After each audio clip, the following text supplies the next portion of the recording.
Bon après-midi, chers téléspectateurs d'Afro Info 243, merci de nous compter parmi les vôtres.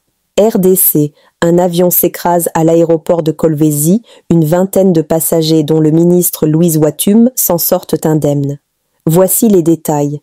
Un avion transportant la délégation du ministre des Mines, Louis Watoum Kabamba, s'est écrasé ce lundi 17 novembre à l'aéroport de Kolwezi, dans la province du Lualaba.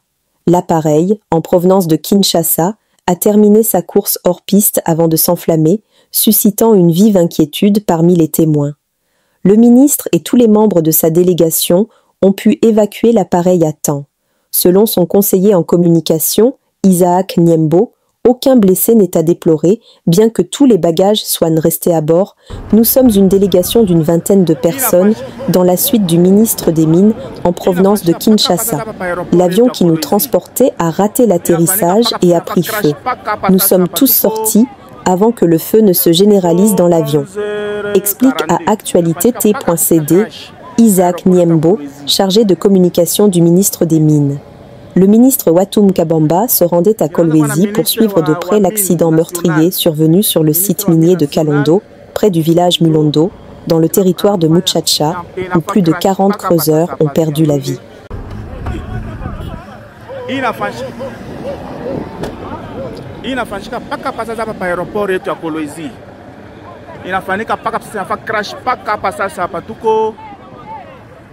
Tuko 11h42. Inafanyika paka hapa sasa crash aeroport ya Kolwezi.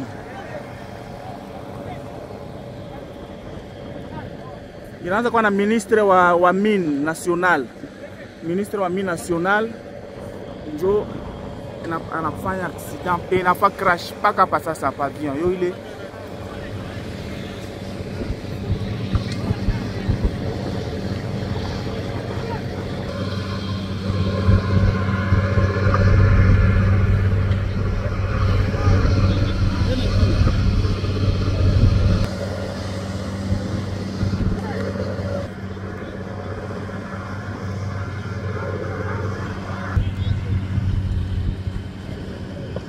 kwa aeroport yetu ya Kolwezi inafanyika paka pa sasa pa crash. Ilikuwa na ministre wa mine national.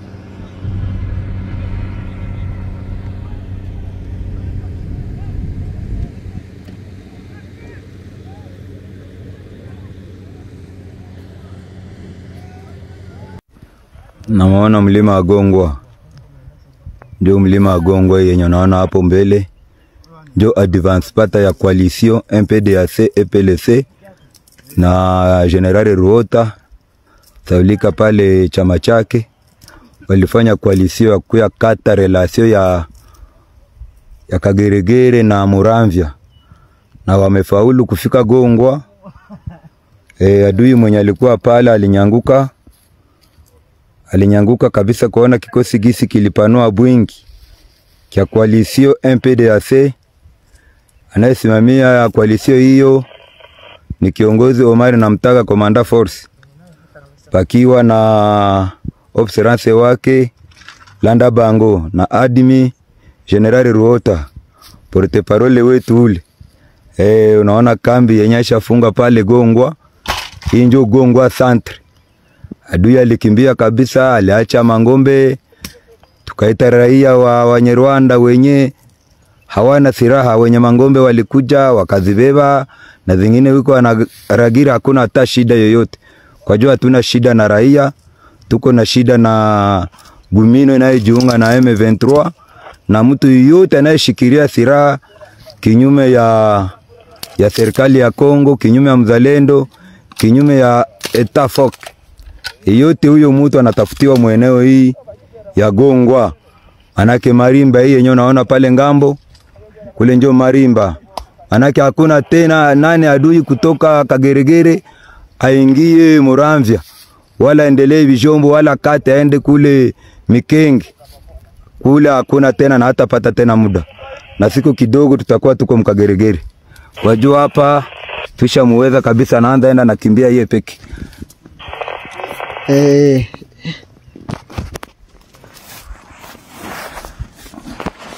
Commander Force huyo Omar Namtaga ambaye ameacha bibi, watoto na nyumba, akakia pigana. Ona penana lala kamrago na moshi, chakula isha tuishia. Amekia piga kambi hapa kumlima wa Gongwa ili kukimbiza Gomino ambaye la jichanga na M23. Ndo komanda force huyo wa MPDC na ndo komanda force wa coalition ambao tuko nayo kwa saa hizi.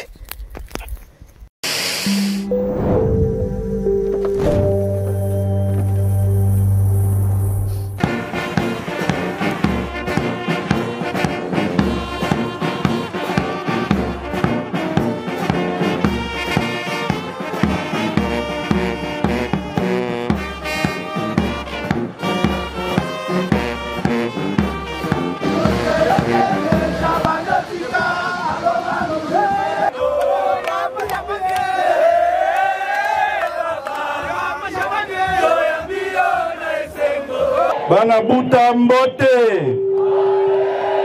Merci mingi ndenge boyambi nangai na délégation mubimba boyambi biso malamu. Oyo izali ba mission na biso ya itinérance.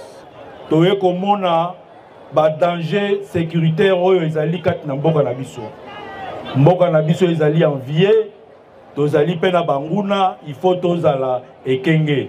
Konzi atindinga wa non seulement na pesa bino mbote, na remercier bino ndenge boyambaki ye na décembre 2023 awa na ville ya Buta. Tata Mokonzi asalelaki bino ba promesse alobi na ngai monsieur le vice-premier ministre kende kotala makambo yango ndenge ezosalema.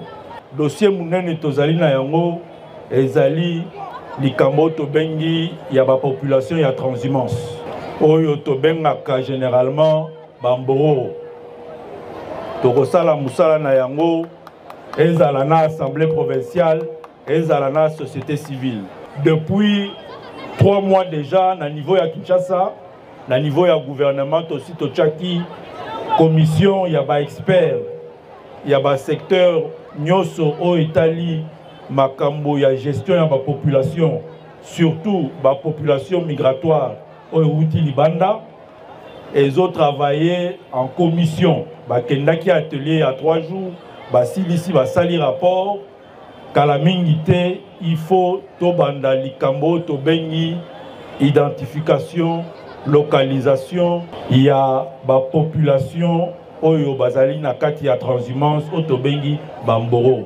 Na kati ya programme ya gouvernement, ya président de la République Félix Antoine Tshisekedi na deuxième pilier na ye alakaki peuple congolais makambo etali sécurité ya population, sécurité ya territoire na sécurité ya bien ya population.